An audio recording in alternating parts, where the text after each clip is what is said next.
നമസ്കാരം. കരുതലൂണവും സദ്യക്കൂട്ടും എന്ന നമ്മുടെ പരിപാടിയിലേക്ക് മായ ചേച്ചിയെ വീണ്ടും സ്വാഗതം ചെയ്യുന്നു. ചേച്ചി ഇന്ന് നമ്മൾക്ക് പരിചയപ്പെടുത്താൻ പോകുന്നത് എന്താണ്?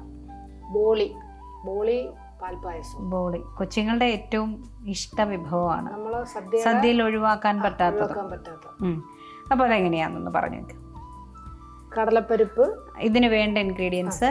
കടലപ്പരിപ്പ് എത്രയാണ്? കടലപ്പരിപ്പ് ഞാൻ ഇന്ന് 200 ഗ്രാം എടുത്തത്. 200 ഗ്രാം കടലപ്പരിപ്പ്. കടലപ്പരിപ്പ് കുറച്ച് ഒരു 1-2 മണിക്കൂർ കുതിർത്ത് വെച്ചാൽ വേവാനൊരു എളുപ്പമായിരിക്കും. കടലപ്പരിപ്പിന്റെ ഇരട്ടി വെള്ളവും കൂടെ കുക്കറിൽ വെച്ച് വേവിച്ച് വെള്ളം ഊറ്റിക്കളയണം. വെള്ളം ഊറ്റിക്കളഞ്ഞിട്ട് ഇതിനെ തവി കൊണ്ട് ഉടയ്ക്കണം. ഉടച്ച് തരിയില്ലാതെ ഉടച്ചെടുക്കണം. ഉടച്ചെടുത്തിട്ട് അതിനെ വേറെ ഒരു പാൻ വെച്ചിട്ട് ആ പാനിനകത്തോട്ട് ഇത് ഇട്ട് ഇപ്പൊ നമ്മൾ ആ ഉടച്ച പരിപ്പ് വേറൊരു പാനിനകത്ത് വെച്ചിട്ട് അതിനകത്ത് നമ്മൾ പഞ്ചസാരയും കിട്ടും. പഞ്ചസാര ഉപയോഗിക്കാം, ശർക്കര ഉപയോഗിക്കാം, എന്ത് വേണം മധുരത്തിനനുസരിച്ച്. കൂട്ട് പഞ്ചസാര ഇടുമ്പോ ഇതൊന്ന് ലൂസാവും. പരിപ്പ് ഒന്ന് ലൂസാവും. ഇച്ചിരി കഴിയുമ്പോ അതങ്ങ് നല്ല കട്ടയാവും. അത് തണുത്ത് വന്നിട്ട് അതിനെ ഉരുള പിടിച്ചതാണ് ഇത്. ഏലക്കാപ്പൊടിയും കൂടെ ചേർക്കും.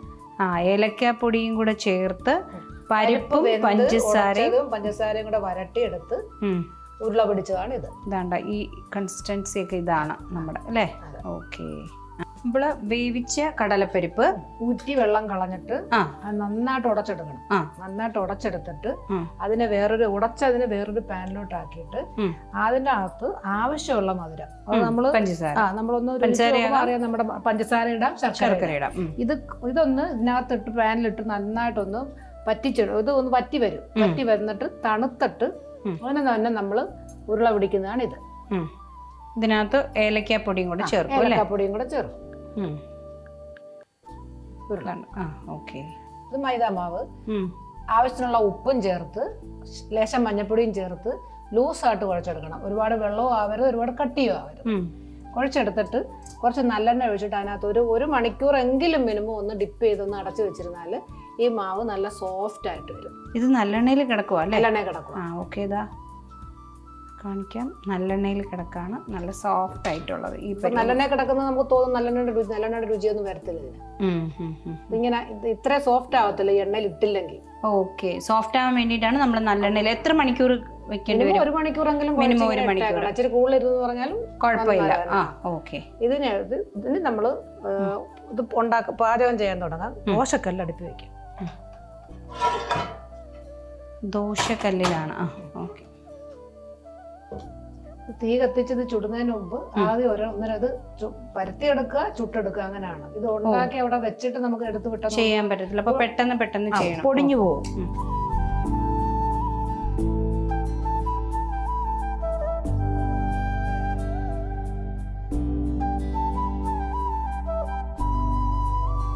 ഇത് കടലമാവും നേരത്തെ നമ്മൾ ഉരുട്ടിയെടുത്ത് കടലപ്പരിപ്പും പഞ്ചസാരയും എല്ലാം കൂടി ഉരുട്ടി നമ്മൾ വെച്ചിരുന്ന സംഭവം.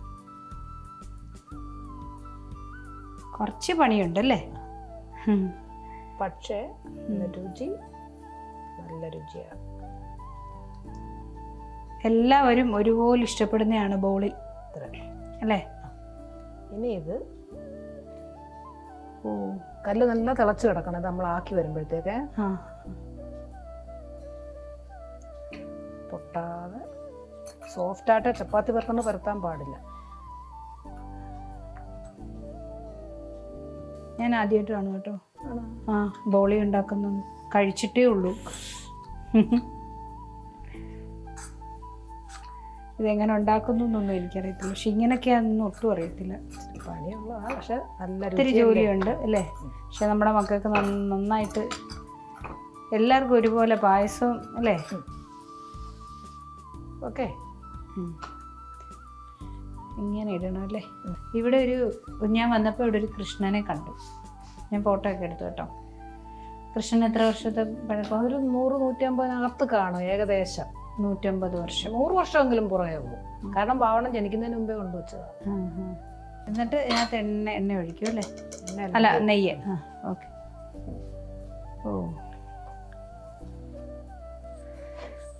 നല്ല പണിയുള്ള സംഭവമാണ്, പക്ഷെ ഉണ്ടാക്കി ഇതുപോലെ വളരെ ടേസ്റ്റി ആയിട്ട് കഴിക്കാം. അപ്പോഴ് ഓണത്തിന് വീട്ടിലിരിക്കുന്നവർക്കൊക്കെ ചെയ്യാൻ പറ്റും. ജോലിക്കാർ ലീവ് സമയത്തൊക്കെ ചെയ്യുക. വീട്ടിലിരിക്കുന്ന അമ്മമാര് ഞങ്ങൾക്ക് ഇഷ്ടമുള്ളൊരു സംഭവമാണ്. അപ്പം വീട്ടിലിരിക്കുന്ന വീട്ടമ്മമാർക്ക് കൂടുതൽ സമയമുണ്ട്. അവരിത് ചെയ്ത് അവരുടെ കുഞ്ഞുങ്ങൾക്ക് കൊടുക്കുക, അല്ലെങ്കിൽ നിങ്ങൾ കഴിക്കുക. ഇപ്പോഴും ഓണത്തിനുള്ള സദ്യക്കുള്ള ബോളിയും ഇതിൻ്റെ കൂടെ എന്തൊക്കെയാണ്? പാൽപ്പായസം കൂട്ടാം, ബർമസലി പായസം കൂട്ടാം, ഏത് പായസം വേണേലും. എനിക്ക് തോന്നുന്നു അരിപ്പായസവും ബർമസലിയാണ് അല്ലേ ഇതിൻ്റെ കൂടെ. അതിന്റെ കോമ്പിനേഷൻ പാൽപ്പായസമാണ്. രണ്ടു വശവും നെയ്യ് ചേർത്തെടുക്കണം അല്ലേ.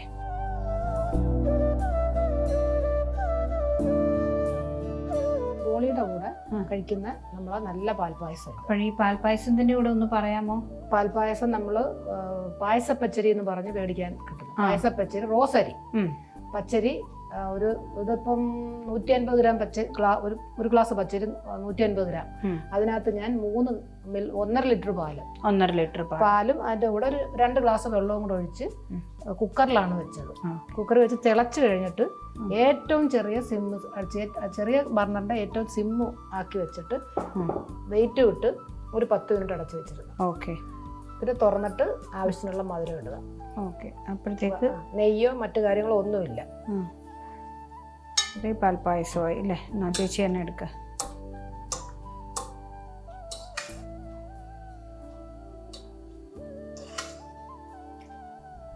ഓക്കെ. പാൽപ്പായസം റെഡി. ബോളി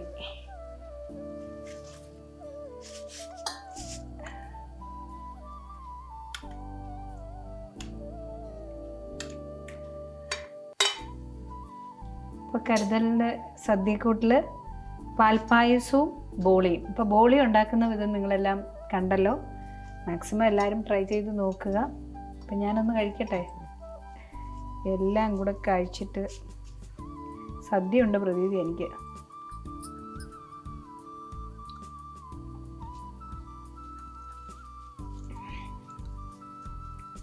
പാൽപ്പായസം ഒന്നും പറയാൻ പറ്റുന്നില്ല കേട്ടോ, അത്ര ടേസ്റ്റ്. സൂപ്പർ. Thank you. ഇച്ചിരി കഷ്ടപ്പെട്ടു കേട്ടോ കരുതലിൻ്റെ സദ്യക്കൂട്ടിന് വേണ്ടിയിട്ട്. ചേച്ചി ഒത്തിരി കഷ്ടപ്പെട്ടു. ഞാനിനി ചേച്ചിയുടെ ഹസ്ബൻഡാണ് നമ്മൾക്ക് വേണ്ടിയിട്ട് ഒരു വിഭവം നമുക്ക് സദ്യക്കൂട്ടിൽ ഉണ്ടാക്കിയത്. ഈ ഫാമിലി നമ്മളോടൊപ്പം വളരെ കഷ്ടപ്പെട്ടിട്ട്, ചേച്ചി ഒത്തിരി കഷ്ടപ്പെട്ട് ഇത് നമ്മൾക്ക് വേണ്ടി സദ്യക്കൂട്ടിലേക്ക് ഉണ്ടാക്കി. ഒത്തിരി നന്ദി ചേച്ചി. കരുതലിൻ്റെ എല്ലാവിധ ഓണാശംസകളും പ്രാർത്ഥനയും. കരുതലിനൊപ്പം ചേച്ചിയും. ഇനി ഞങ്ങൾ അടുക്കള വിശേഷത്തിലുണ്ടാവും. നാളെ കാണും വരെ നന്ദി. നമസ്കാരം.